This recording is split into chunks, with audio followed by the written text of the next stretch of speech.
Jackie Peso. I'm a Helly Hansen ambassador, and I'm here in my hometown of Åre, Sweden.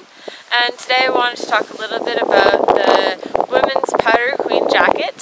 It's a free-ride jacket from the Helly collection. It's got a long fit, a little more room so you can have your beacon, back protector, anything you might have when you're free-riding on the mountain or out in the backcountry.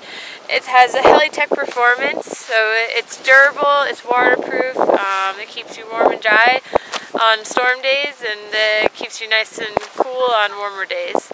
It also has a PrimaLoft in there, 60-gram silver, and it's, like for those of you that need a little extra insulation like myself, it's nice to have that, and but it also is not overwhelming, so you can still hike and it works. We've got pit zips here, so if you need a little extra ventilation, that's always great to have.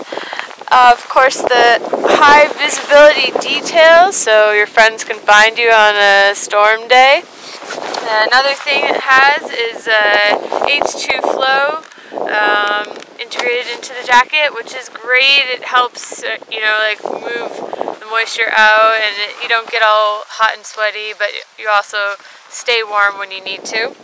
It also has a powder skirt that you can clip it into your pants if you'd like to, which is also a key factor. Great on powder days. And another thing you have is these nice big cuffs, so it's really easy to fit your gloves in there, which I absolutely love. I hate struggling to fit my cuffs over my gloves. So yeah, women's Powder Queen jacket.